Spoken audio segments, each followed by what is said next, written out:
안녕하세요. 매일 새로운 사연을 전하는 읽어주는 사연 라디오입니다. 구독과 좋아요, 많은 공유 부탁드립니다. 오늘의 사연 시작하겠습니다. 안녕하세요. 결혼 문제로 골머리를 앓았던 30대 여성입니다. 이제는 어느 정도 정리가 되긴 했지만 그래도 이렇게 사연을 보내는 걸 마지막으로 훌을 털어버리려고요. 요즘 추세가 반반 결혼이길래 저도 반반 결혼을 하려고 했는데 그 과정이 어찌나 험난하던지. 솔직히 옛날처럼 남자가 집 해오고 여자가 혼수를 하는 거면 얼마나 좋았을까 몇 번이나 그런 생각이 들더라니까요. 물론 집값을 비롯해 이것저것 따져보면 시대역 행적이고 불공평하다는 것도 잘합니다. 하지만 반반 결혼이라고 해서 결혼 준비가 수월하지도 않았다 보니 그런 생각을 하게 된 것 같아요. 동갑내기 남자친구와는 꽤 오래 만나다 결혼 얘기까지 나온 건데 아무튼 연애할 때도 어느 정도 더치페이를 하긴 했지만 10원짜리 하나까지 칼같이 계산하는 정도는 아니었습니다. 게다가 연애 초반만 하더라도 저는 이미 사회생활을 하고 있었고 남자친구는 취준생이었거든요. 그래서 어디다 말은 안 했지만 번번이 제가 더 데이트 비용을 부담했었어요. 그래도 크게 불만은 없었습니다. 그때만 하더라도 남자친구도 나름대로 아르바이트도 하고 그러면서 자기도 얼마라도 보태려고 하는 그런 게 있었거든요. 그리고 그런 모습을 보여주니 저도 저대로 데이트 비용으로 기분이 상한다거나 그런 일은 없었죠. 그러다 남자친구가 직장을 구했고 그러면서 그때부터는 어떤 때는 제가 내기도 하고 남자친구가 더 내기도 하고 그러니까 뭉뚱그려 대충 따져보면 남자친구가 4 제가 6 정도 낸 것 같아요.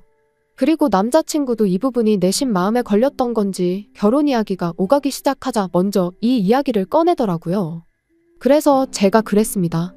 어차피 결혼하고 나면 그 주머니가 그 주머니 아니겠냐고 너무 신경 쓰지 말라고요. 그리고 솔직히 전에도 그랬던 것처럼 먼저 말을 꺼내니까 제가 더 괜찮다 말하게 된 것도 있어요.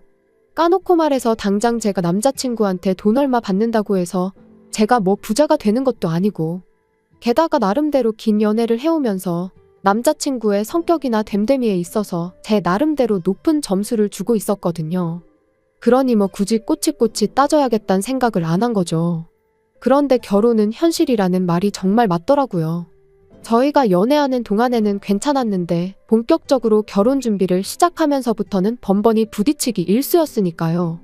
일단 결혼 이야기가 나오자 연애할 때처럼 결혼도 서로 부담하는 비율이 비슷했으면 좋겠다는 이야기가 나왔습니다. 그리고 여기까지는 뭐 딱히 거슬리거나 그럴 건 없었어요. 워낙 주변에 그런 커플들도 많았다 보니 오히려 당연하게 느껴질 정도였지요. 그런데 문제는 집을 구하려고 보니까 서울에서는 매매는커녕 전세도 대출 없인 어렵겠더라고요. 게다가 대출을 알아보니 당장 받는 것도 문제지만 받는다고 해도 후에 내야 할 이자가 무지막지하고 그런데 그때 저희 어머니께서 인생에 한 번뿐인 결혼인데 어른들한테 손 벌리는 게 부끄러운 게 아니라며 도와주시겠다 하셨습니다. 제가 외동인데다가 저희 부모님은 어느 정도 노후 준비도 되어 계시거든요. 그래서 사실 결혼 이야기가 나오기 전부터 제가 시집가면 얼마는 해주겠다고 종종 말씀하시곤 하셨죠. 하지만 일단 제 성격이 뭐든 제 힘으로 하는 걸 선호하기도 했고 남자친구랑 반반 결혼을 하는 쪽으로 이야기까지 되었던 상황이다 보니 친정 부모님 도움은 가능한 받고 싶지 않았습니다. 그런데 상황이 상황이다 보니 괜찮다 안 받겠다 하는 말이 입에서 안 나가더라고요. 오히려 그때부턴 제가 친정에서 큰돈을 받아가면 남자친구한테 부담이 되진 않을까. 그게 제일 걱정이 되었죠. 제가 알기론 남자친구네 형편이 썩 좋지가 못해요. 그래서 남자친구가 취준생이던 당시에도 소위 노가다 일을 하면서 생활비를 충당한 적도 여러 번이었죠. 그러니 아무리 반반 결혼을 하기로 했다고 하더라도 내가 집에서 얼마를 받아올 테니 너도 받아와라 할 수는 없겠더라고요. 게다가 남자친구가 은근히 고리타분한 구석이 있어서는 그래도 남편이 가정을 이끌어 나가야 한다 뭐 그런 사고방식을 가지고 있었거든요. 그런 사람이 반반 결혼 이야기를 꺼낸 것도 웃기긴 한데 아무튼 그런 남자친구를 자극하고 싶지도 않았네요. 그래서 어차피 대출을 알아보고 있던 상황이었으니 은행 대출 대신 어머니 돈을 빌린 걸로 해서 전셋집을 구하기로 했습니다. 은행에 비하면 저희 어머니 돈은 똑같이 갚아야 할 돈이라곤 해도 심리적인 부분에 있어서 부담감이 확 줄어드니까요. 그것만으로도 감사할 일이었지요. 그리고 남자친구한테는 제가 집 문제를 해결한 만큼 결혼식 비용을 비롯해 같이 쓸 자동차와 가전을 해오면 어떻겠냐 했습니다. 그런데 당연히 알겠다고 할 줄 알았던 남자친구는 언짢은 표정을 지으면서 계산이 맞지 않는다더니 그때부터 언성을 높이기 시작했어요. 저는 왜 원금이 보장되는 집을 하고 자기한테는 써버리면 땡인 결혼식 비용을 하라고 하느냐면서요. 자기더러 해오라는 건 전부 다 사는 순간 중고가 되는 거라면서. 그러니까 자기가 무조건 손해라는 거였죠. 그런데 제 입장에선 저희 어머니 돈이 갚아야 하는 돈이라곤 해도 어쨌든 이자도 안 내고 게다가 제 돈도 목돈이 들어가고 그리고 무엇보다도 결혼이잖아요. 그런데 남자친구는 초장부터 우리가 헤어지기라도 하면 자기가 손해라는 소리나 하고 있었으니 말은 안 했지만 마음 한켠에선 그렇게 확신도 없으면서 결혼은 왜 하자는 건가 싶더라니까요. 하지만 이미 주변에다 결혼한다는 얘기도 했지. 그러니까 그 순간은 헤어진다는 생각보단 그럼 어떻게 합의점을 찾아야 할까를 더 생각했던 것 같아요. 그래서 그럼 어떻게 하길 원하냐고 물었습니다.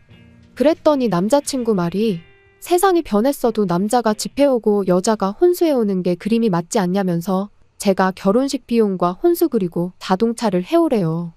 자기 돈은 전세금에 보태겠다고요. 황당하고 어이가 없었지요. 방금까지는 불공평하네 자기가 손해내 해가며 입에 개거품을 물어놓고는 이제 와서 저보고 그렇게 하라면 저는 뭐 그래 알겠어 하겠냐고요. 게다가 남자친구 논리대로라면 전세금도 반, 혼수도 반, 결혼식 비용도 자동차 값도 서로 똑같이 반반씩 내는 게 제일 공평한 거잖아요. 하지만 결국 좀 전에도 말했다시피 결혼 자체를 물을 생각까지는 당시만 해도 못했기에 알겠다고 했습니다. 한편으론 남자친구는 손해라며 목에 핏대를 세웠지만 제가 선뜻 하겠다고 하면 자기도 뭔가 느끼는 바가 있을 거란 생각도 했고요. 그런데 집으로 들어오는 내내 둘이 나눈 대화를 곰곰이 곱씹다 보니 남자친구는 처음부터 끝까지 자기 입장만 생각할 뿐이었지 정작 저희 어머니가 도와주시는 부분에 있어선 하다못해 감사하단 말 한마디 없었다는 게 떠올랐어요. 뭐 남자친구 입장에서야 어차피 갚을 돈이란 생각이었을지도 모르겠지만 엄밀히 따지면 저희 어머니 입장에선 그 돈으로 다른데 투자를 하실 수도 있는 거고 하다못해 가만히 은행에만 넣어놔도 이자는 붙는데 까놓고 말해서 저희 때문에 손해를 감수하시기로 하신 거잖아요. 하지만 이미 어느 정도 결혼 비용에 있어선 결론을 낸 상황이다 보니 다시 가타부타 따지기도 그렇고 그래서 마음이 좋진 않았지만 저 혼자 생각만 했지 남자친구한테 따지고 들지는 않았습니다. 지금 생각해보면 그때라도 따질 건 따졌어야 했다 싶지만요. 한편 남자친구도 저도 회사 일이 바빠지면서 각자 필요한 건 스스로 알아보기로 했습니다.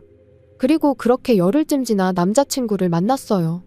그런데 카페에서 주문한 커피가 나오기도 전에 남자친구가 혼수 목록이라면서 종이 한 장을 들이대대요. 그래서 찬찬히 살펴보니 어딘가 좀 이상한 거예요. 우리 나이가 몇인데 돌침대는 웬 말이며 최신식 세탁기랑 건조기가 적혀 있었거든요. 제가 웃으면서 뜬금없이 무슨 돌침대냐고 물었습니다. 참고로 남자친구는 평소에 바닥도 딱딱하다고 눕기 싫어해요. 그리고 또 저희 부모님도 돌침대를 쓰셨던 적이 있어서 아는데 그게 나중에 이사라도 하게 되면 짐덩어리가 따로 없어요. 게다가 건조기 같은 경우도 저희가 전세로 알아보는 아파트는 옛날 아파트라서 베란다가 좁게 나와서 건조기는 따로 설치를 못한다고 들었거든요. 그리고 남자친구도 이미 알고 있었고요. 그런데 남자친구 말이 우리 쓸 게 아니고 자기 엄마 해드릴 거래요. 그러면서 실실 웃더니 하는 말이 시집 오면서 시부모님 가전 정도는 해올 거 아니었냐는데 어처구니가 없었죠. 그래서 제가 그럼 돌침대도 어머님 거냐고 물었습니다. 그랬더니 맞대요. 자기 엄마가 요즘 허리가 안 좋아지셨는데 누가 돌침대에서 자면 싹 낫는다고 한 모양이라며 그때부터 돌침대 노래를 부르신다나요? 그래서 돌침대도 필요하고 세탁기도 지금 어머님이 쓰시는 건 통돌이 세탁기인데 그건 넣고 꺼낼 때 허리를 숙여야 하잖아요. 그래서 세탁기도 바꿔드리면 좋을 것 같아서 적었다는 거예요. 사람이 왜 어이가 없어서 말문이 막힌다고 하죠? 제가 딱 그랬습니다. 말 그대로 말문이 막혀서 할 말을 잃었어요. 그런데 남자친구는 눈치가 있는 건지 없는 건지 계속해서 지 할 말만 이어가더라고요. 원래는 뭐 마음 같아서는 로봇 청소기도 해오라고 하고 싶었는데 그럼 뭐 저한테 너무 부담을 주는 것 같더라나요? 그래서 자기가 그건 빼준 거라면서 고맙지 않냐는데 원래 이 인간이 이렇게 뻔뻔했었나 싶고 별 생각이 다 들었네요. 결국 듣다 못한 제가 남자친구더러 내가 이거 다 해가면 너는 뭐 해올 거냐 물었습니다. 그랬더니 남자친구가 저더러 그게 무슨 소리냐면서 자기가 왜 뭘 해가야 하냐더니 저더러 뭔가 착각을 하고 있는 것 같답니다. 그리고는 덧붙이길 옛말에 남자는 장가를 가는 거고 여자는 시집을 온다는 소리 못 들어봤냐면서 남의 집으로 오는 사람이 선물을 사들고 오는 게 맞는 거 아니냐는 거예요. 지가 무슨 소리를 하는 건지 알고나 떠드는 건지 정말 벙찌더라고요. 그래서 정말 더는 못 들어주겠다며 저도 따지고 들기 시작했어요. 어디서 그런 말 같지도 않은 소리를 주워 듣고 와서는 그러냐고요. 그리고는 결혼할 생각이 있긴 하냐고 몰아붙이니 그제서야 남자친구가 하는 말이 알겠답니다. 생각해보니 제 입장에선 서운할 수도 있을 것 같대요. 그리고는 덧붙이길 시집 오면 자기 집 식구가 되는 거니 마지막이다 생각하고 뭐 하나 골라보랍니다. 자기가 사줄 테니 저도 저희 부모님께 효도나 한번 하라나요? 남자친구의 거들먹거리는 태도에 정말 진절머리가 났어요. 그래서 남자친구한테 누가 보면 내가 맨몸으로 결혼하는 줄 알겠다고 왜 태도가 그따위냐고 따졌지요. 그리고는 우리 엄마한테 돈까지 빌려가며 집을 구하는 마당에 마지막이 어쩌구저쩌구가 말이 되냐고요. 그랬더니 어차피 갚을 돈인데 뭘 그렇게 생색을 내냐는 거예요. 그러면서 솔직히 좀 치사하답니다. 딸 시집 가는데 돈을 그냥 주면 주는 거지 갚으라는 건 좀 모양 빠진다고요. 그리고 그 이야기를 듣는 순간 더는 상대할 가치도 없다 싶었습니다. 저희 어머니에게 감사한 마음은 고사하고 결혼 자체를 불손하게 여기고 있다는 게 너무 실망스러웠거든요. 진작에 감가상각 운운하면서 결혼 비용 불공평하다고 노래를 할 때 알아봤어야 했는데 좋게 좋게 넘어가려고 했던 제 실수였지요.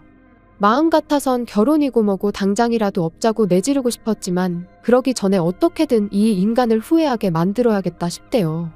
그래서 남자친구한테 그런 식으로 생각하고 있는 줄은 꿈에도 몰랐다며 네 진심은 잘 알겠다 했습니다.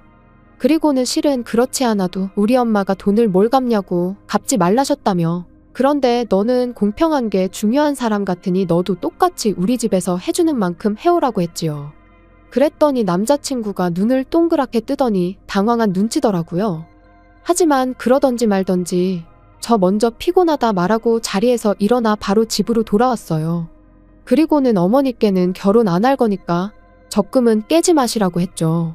그리고는 남자친구와 나눴던 대화를 들려드리니 어머니께서도 뭐 그런 놈이 다 있냐면서 그런 놈하곤 결혼해도 좋은 꼴은 못 보고 산답니다. 돈이 없는 건 둘째치고 그렇게 밴댕이 소갈딱지에 되도 않는 잔머리 굴려가며 계산기 두들기는 놈은 평생 그 모양 그 꼴로밖에 못 산다면서 말이에요. 사실 집에 오는 내내 내가 말이 너무 심했나? 혹시 대화로 잘 풀어볼 수 있던 문제는 아니었을까 싶기도 했는데 어머니께서 두말 않고 잘했다 해주시니 한결 마음이 가벼워지대요. 그리고 그날 이후로 무슨 이유로든 남자친구가 연락을 해오면 일단 돈부터 준비하라고만 했어요. 돈이 준비가 돼야 결혼 준비도 할 거 아니냐고요. 그랬더니 2주쯤 지나자 아예 집 앞까지 찾아왔더라고요. 그래서 나갈까 말까 고민하다 언제까지 무시만 한다고 해결될 일도 아니니 이제 그만 확실히 헤어지자 얘기를 해야겠다는 생각으로 나갔습니다. 1층으로 내려가니 정문 바로 앞에 남자친구가 서 있었는데 시집 오는데 시댁에 빈손으로 올 생각은 하지 말라며 당당하게 말하던 기세는 온데간데 없이 쭈뼛거리면서 제 눈치만 살살 보더라고요. 그래서 제가 무슨 일이냐고 먼저 말문을 여니 한다는 소리가 자기가 생각이 짧았답니다. 어머님한테 드릴 돌침대며 세탁기며 그런 건 다 자식된 마음으로 하나라도 더 해드리고 싶은 마음 때문에 그랬던 건데 상황이 이렇게 돼서 어머님께 여쭤보니 아들이 행복한 게 최고라며 그런 거 안 받아도 된다고 하시더라나요.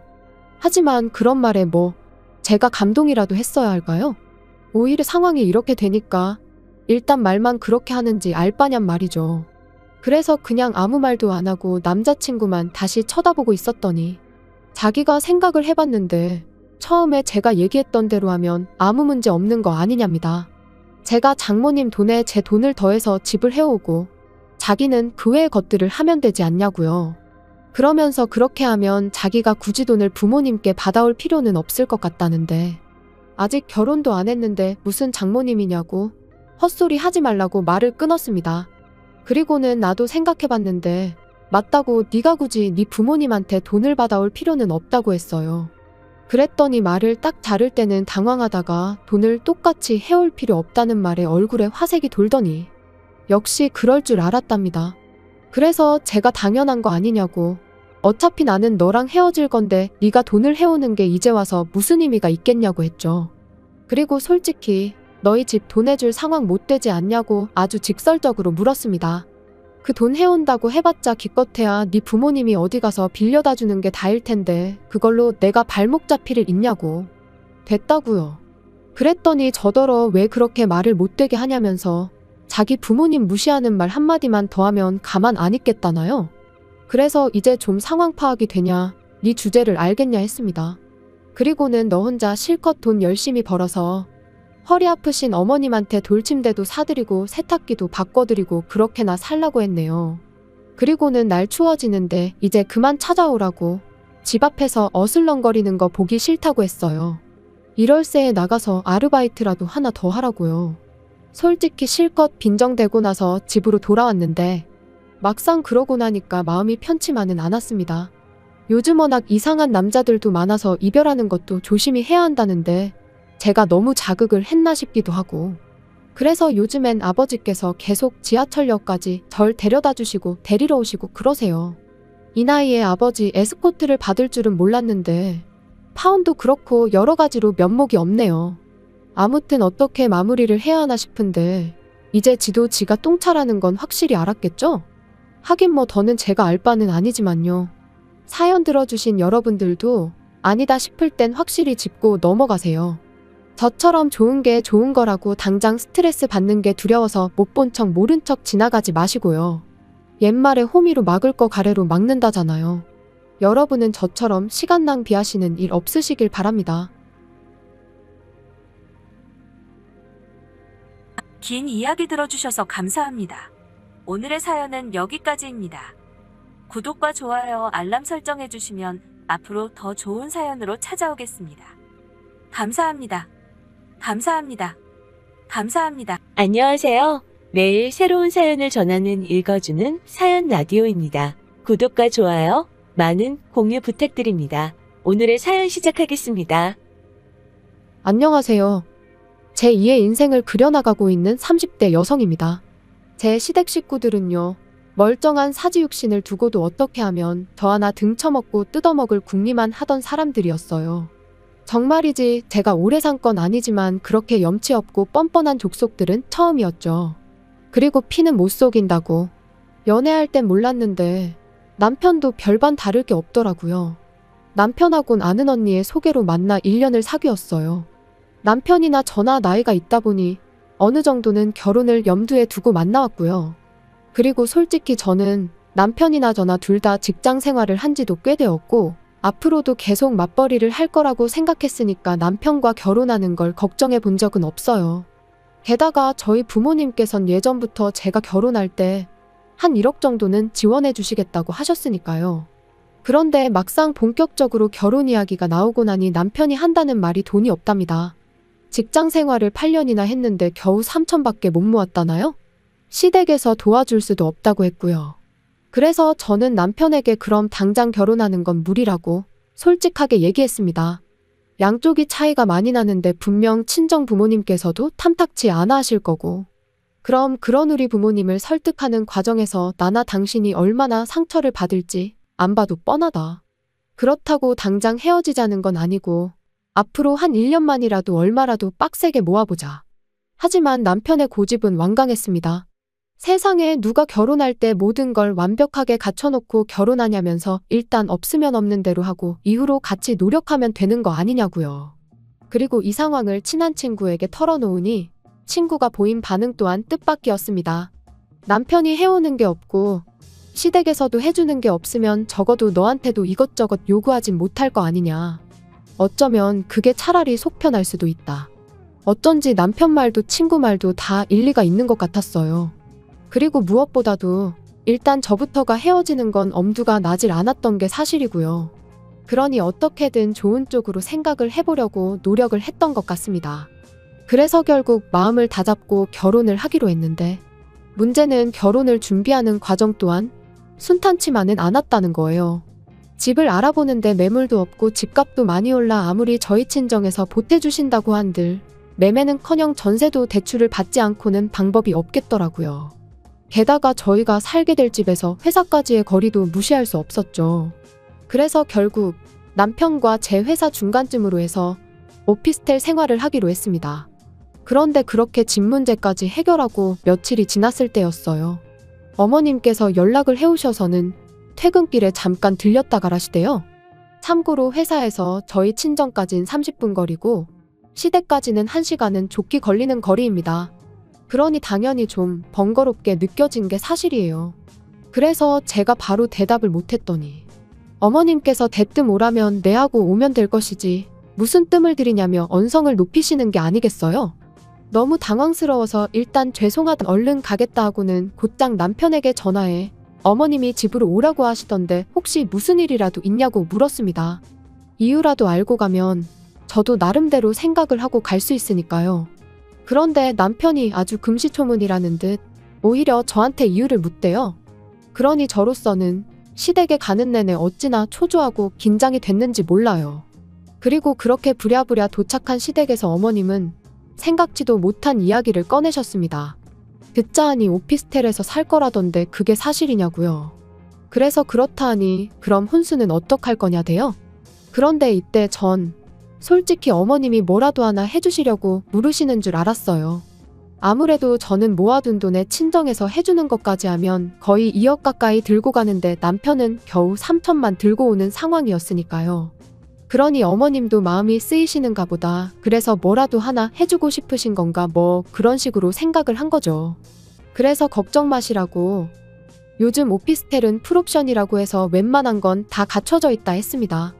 아무것도 안 해주셔도 된다고요.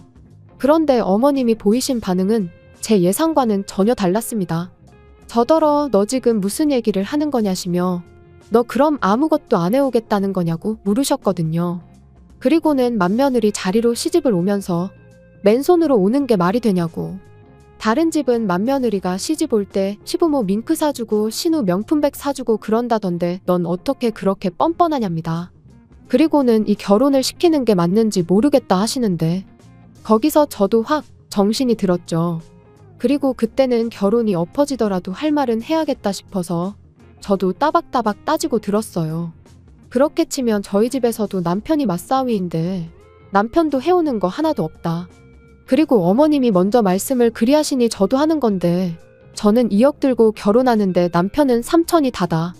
요즘 아무리 세상이 달라졌어도 적어도 반반은 맞춰야지.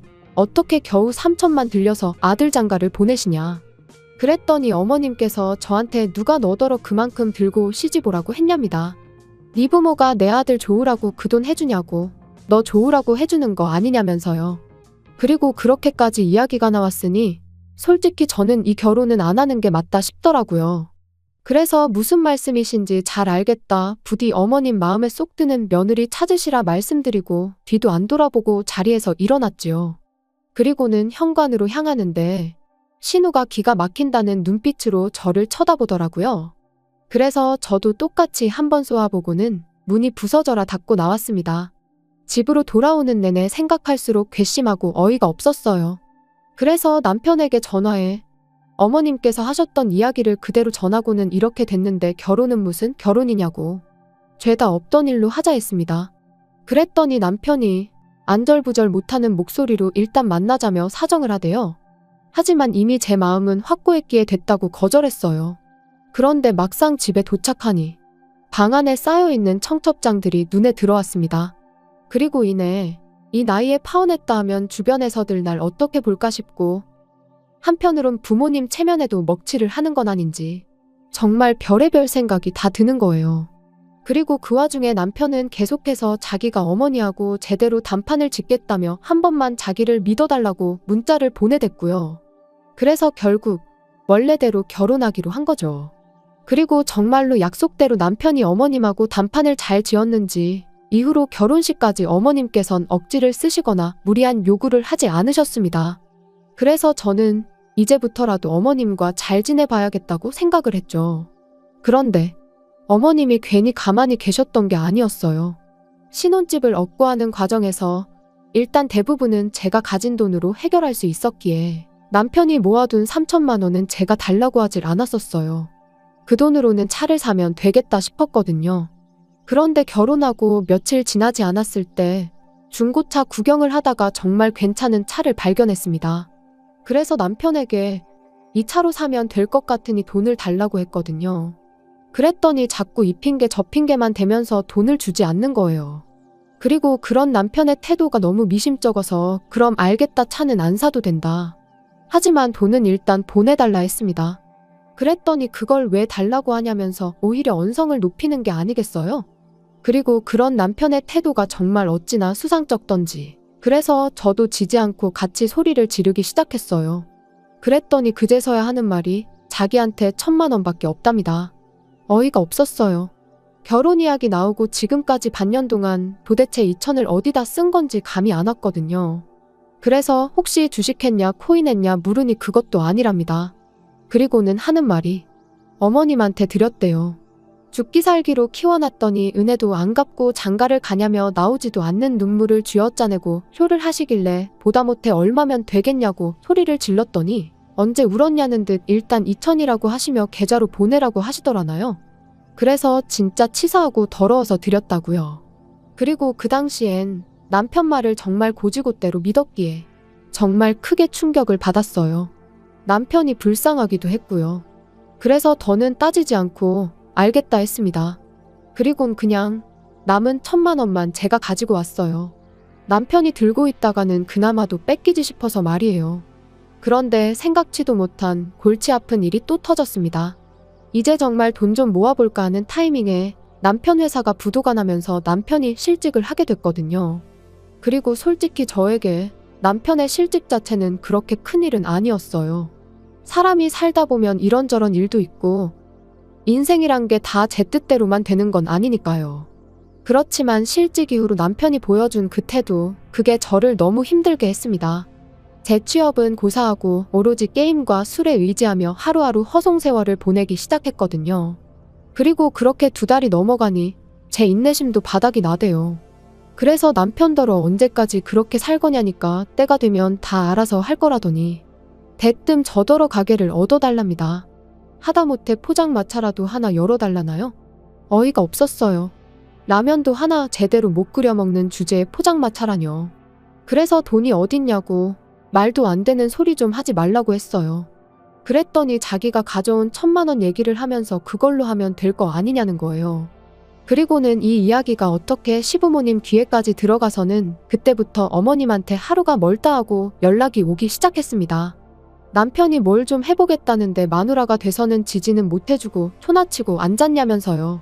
그래서 결국 남편한테 1,000만 원 돌려줬어요. 이걸로 네가 하던지 말던지 알아서 하라고요. 하지만 제가 우려한 대로 남편은 뭐 하나 지 손으로 할 줄을 모르는 인간이었습니다. 당장 포장마차를 하겠다고 해놓고 자리도 하나 못 구해서는 끙끙 앓고만 있었으니까요. 그래서 결국 제가 아는 사람을 통해 물어물어 대학가 근처에 자리까지 잡아줬지요. 그리고 그 정도로 해줬으면 남편도 어느 정도 노력은 할 줄 알았는데 천만에요. 장사 시작하고 2주 만에 남편이 도저히 못하겠다며 말 그대로 두 손 두 발 다 놔버렸거든요. 아무래도 저녁 장사를 하다 보니 별의별 손님들이 다 왔던 모양인데 남편 입장에선 그게 감당하기 어려웠던 모양입니다. 자기 적성에 안 맞는 것 같다고 그냥 직장 생활이나 해야겠다 그러는데 솔직히 눈앞이 깜깜했어요. 막말로 오라는 직장이 있던 것도 아니고 그럼 또 게임과 술에 빠져 지내면 어쩌나. 그리고 그런 생각을 하니 암담했던 거죠. 그래서 결국 남편한테 제가 도와주겠다고 했습니다. 그러니까 조금만 더 힘을 내보라고요. 하지만 결론부터 이야기하자면 소용없는 짓이었어요. 제가 열심히 할수록 남편은 더욱 게을러지고 안일해지고 이리저리 꾀만 부릴 뿐이었으니까요. 그리고 그런 남편을 어르고 달래다 보면 저는 2배 3배로 힘들고 우울해지고 그래서 결국 남편더러 100만 원만 벌어도 좋으니 내일이라도 당장 출근할 곳을 찾으라 했습니다. 포장마차는 내가 하겠다고요. 사실 이제 와서 말이지만 그 무렵 저는 회사 생활보단 포장마차 일을 할 때 더 보람을 느끼고 있었어요. 그래서 남편이 차라리 포장마차에서 손을 떼줬으면 하는 바람도 없잖아 있었죠. 그리고 그렇게 3년이 지난 올해 초였습니다. 날씨가 너무 안 좋아서 도저히 포장마차는 열 수가 없겠다 싶어 모처럼 집에서 쉬고 있는데 어머님한테 연락이 왔어요. 할애하기가 있으니 남편하고 오라고요. 그래서 남편이 퇴근하기가 무섭게 시댁으로 향했는데 이번에도 역시나 잘 지냈냐 뭐 안부는 고사하고 다짜고짜 당신 할 말만 쏟아내셨습니다. 그리고 그 이야기는 기가 막히대요. 남자친구가 있는 줄도 몰랐는데 신우가 임신을 했다고요. 게다가 그 남자친구가 신우보다 10살이나 어리다는데 뭐라 할 말이 없었죠. 하지만 뭐 제가 어떻게 생각하든 두 사람이 좋으면 그만 아닌가요? 그래서 축하한다 했습니다. 그랬더니 어머님이 너는 하나뿐인 신우가 시집을 가게 생겼는데 말로만 그러냐면서 신우랑 결혼해야 할 남자가 가진 게 쥐뿔도 없어서 큰일이다 뭐 그런 푸념을 잠깐 늘어놓으시더니 그래서 말인데 저더러 가게 열려고 모아놓은 돈이 있지 않냐며 일단 그 돈을 좀 쓰셔야겠답니다. 빌려달라고 해도 빌려줄까 말까인데 완전 맡겨놓은 사람처럼 말씀을 하시더라니까요. 그래서 단칼에 그렇게는 안 된다 했습니다. 어머님 말씀대로 가게 열 때 써야 하는 돈이라 안 된다고요. 그랬더니 어머님이 내가 너 그럴 줄 알았다면서 근데 너 그 포장마차 누구 돈으로 시작한지는 알고 있냐입니다. 내 아들 돈으로 시작한 거다. 이 말씀이셨죠. 그래서 저도 그건 결혼할 때 들고 온 결혼자금이었으니 남편 돈이라고만 볼 수는 없다고 받아쳤어요. 그런데 남편은 하지만 어머님이 3천을 다 가져가실 수도 있었는데 2천만 가져가신 거라고 생각하면 어머님의 권리가 아예 없다고는 볼 수 없다면서 헛소리나 하더라니까요. 그러면서 가게는 좀 천천히 열어도 되지만 신우는 이제 곧 배도 불러올 거고 그러니까 우열을 따져도 신우 결혼식이 먼저 아니겠냐면서 순서에 맞게 돈을 쓰잡니다. 기가 막혔죠. 그래서 당연히 싫다고 말도 안 되는 소리 좀 하지 말라고 했어요.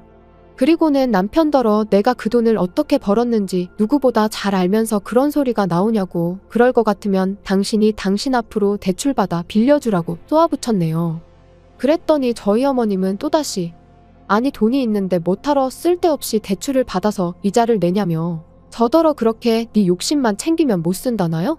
그리고는 시집 올 때도 CM이고 신우한테 뭐 하나 해주지도 않고 정말 너무한다면서 그런 식으로 굴거면 아예 당신 아들하고도 살지 말라대요. 그리고 저는 그런 어머님의 말씀에 남편이 뭐라고 한마디라도 할 줄 알았는데 전혀요.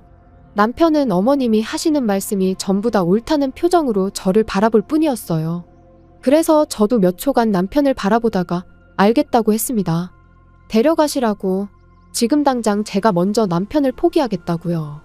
그랬더니 그제서야 어머님도 남편도 그리고 신우까지 이게 아닌데 하는 표정을 짓더니 남편이 제 손목을 잡아 끌고 방으로 데리고 들어가선 왜 이렇게 일을 키우냐입니다.